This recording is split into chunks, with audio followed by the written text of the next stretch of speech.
দেখো তোমাদের উদাহরণ 3-এ কিন্তু বলছে x such that x ধনাত্মক পূর্ণ সংখ্যা এবং x স্কয়ার ইকুয়াল টু 18 থেকে ছোট। এটা আমাদেরকে গঠন পদ্ধতিতে রয়েছে, এটা আমাদেরকে তালিকা পদ্ধতিতে প্রকাশ করতে হবে। তো আমরা এখানে লিখি, দেখো আমরা ধনাত্মক সংখ্যাগুলো কোনগুলো এর আমরা আগে দেখে আসলাম। দেখো ধনাত্মক মানে কি প্লাসগুলো 1 2 3 4 5 6 7 এগুলো, শুধু মাইনাস আসবে না। ঋণাত্মক মানে কি মাইনাসগুলো, আর ধনাত্মক মানে কি প্লাসগুলো। তো আমরা এখানে লিখতে পাই, দেখো ধনাত্মক ধনাত্মক লিখতে পারি এখানে। ধনাত্মক কোনগুলো? ধনাত্মক কোনগুলো দেখো 1 2 3 4 5 6 অর্থাৎ চলতে আছে, এগুলো হচ্ছে ধনাত্মক। তো এখন আমাদের কি করতে হবে দেখো, এখন আমরা লিখি, দেখো এখানে এখানে কি বলছে দেখো এক্স স্কোয়ার অর্থাৎ বর্গ করতে হবে। বর্গ করার পরে আমাদের 18 এর কম আনতে হবে। এটা কি 18 এর, এটা বড় আচ্ছা 18 এখানে কম আনতে হবে এক্স স্কোয়ার করে, অর্থাৎ বর্গ করে আমাদের 18 এর কম আনতে হবে। স্বাভাবিক সংখ্যা যেগুলো হবে সেগুলো আমরা লিখি। দেখো তো আমরা দেখি, লেখো এক্স যদি এক্স ইকুয়াল টু 1 হলে, এক্স ইকুয়াল টু যদি 1 হয় তাহলে কত হবে দেখো, 1 হলে তাহলে 1কে যদি স্কোয়ার করি তাহলে কত আসে, 1-এ আসে।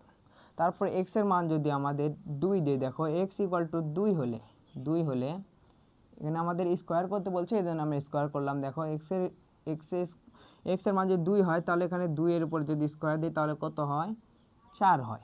দেখো এক্স এর মান যদি এখন আমাদের এক্স ইকুয়াল টু 3 হলে, এক্স ইকুয়াল টু 3 হলে 3 এর উপর আমাদের বর্গ করতে হবে। দেখো এখানে স্কোয়ার মানে কি 2 বার গুণ, 2 বার গুণ আমরা যদি দেখি, দেখো 3 পর স্কোয়ার এখানে 2 বার গুণ। দেখো আমরা যদি 2 বার গুণ করি তাহলে 3 3 9 হয়। তোমরা এটা মনে রাখবা। দেখো স্কোয়ার মানে হচ্ছে 2 বার গুণ, এটা সবাই অবশ্যই মনে রাখবা। তারপর দেখো তাহলে 3 3 এখানে হচ্ছে 9 হয়। তারপর দেখো এক্স এর মান যদি 4 হয়, এক্স এর মান 4 হলে কত হবে দেখো, 4 এর পর যদি স্কোয়ার দিই তাহলে হয় হচ্ছে 4 4 হয় 16, অর্থাৎ ওই সংখ্যায় 2 বার গুণ। এখানে কিন্তু 2 আছে মানে কি 4 2 8, এটা কিন্তু হবে না, মনে রাখবা। 4 এর পর মানে 2 আছে মানে কি স্কোয়ার আছে মানে কি 4টাই 2 বার গুণ, তাহলে 4 4 16 হবে এখানে 16। তারপরে দেখো এক্স এর মান 5 হলে এক্স ইকুয়াল টু 5 হলে ইকুয়াল টু, দেখো 5 এর পর যদি স্কোয়ার দিই তাহলে এখানে আসে হচ্ছে 25, 5 5 হয় 25। দেখো আমাদেরকে কিন্তু বলছে 18 এর কিন্তু ছোট নিতে হবে, 18 এর কম নিতে হবে। তার মানে কিন্তু এটা 25 কিন্তু আমাদের 20 হয়ে গেছে। তার মানে আমাদের এর কমগুলো নিতে হবে, 18-র কমগুলো। তাহলে 18 কম কোনগুলো আছে 16 পর্যন্ত। দেখো 16 9 4 1 এগুলো কিন্তু কমগুলো। তার মানে আমাদের এ পর্যন্ত ছোটগুলো এই দিকে আর বড়গুলো হচ্ছে এই নিচ দিকে। তার মানে আমাদের 18 এর ছোট নিচ দিকে এগুলো নিতে হবে। তার মানে এক্স এর মান আমরা কত বসিয়ে আমরা এগুলো 18-র মান আমরা 18 নিচে পেয়েছি।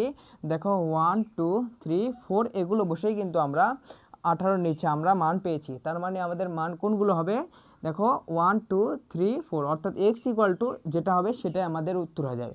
তাহলে আমরা এগুলো সাজিয়ে লিখি। দেখো এখানে যদি লিখি, তারপর 1, তারপর হচ্ছে 2, তারপর হচ্ছে 3, তারপর হচ্ছে 4। দেখো 5 কেন হলো না, 5 হচ্ছে এখানে এর মান পেলাম হচ্ছে 25, যা হচ্ছে 18 থেকে বড়। আমাদেরকে বলছে 18 থেকে ছোট, এই পাশে মানে কি ছোট, আর 18 থেকে ছোট হতে হবে এক্স স্কোয়ারের মান। তার মানে এক্স স্কোয়ার মান হচ্ছে 25 হয়ে যায়, 18 বেশি হয়ে যায়, তার মানে ওটা হবে না। আমাদের 4 পর্যন্ত আমাদের হয়ে যায়। তাহলে এটাই হচ্ছে আমাদের উত্তর পেয়ে গেলাম। দেখো খুব সহজেই এটা হচ্ছে অ্যান্সার। দেখো তোমরা এভাবে করবা এবং এটা এভাবে উত্তর লিখবা। তাহলে এখানে কত, এক্স ইকুয়াল টু এক্স, এটা হচ্ছে অ্যান্সার। আশা করি বুঝছো। দেখো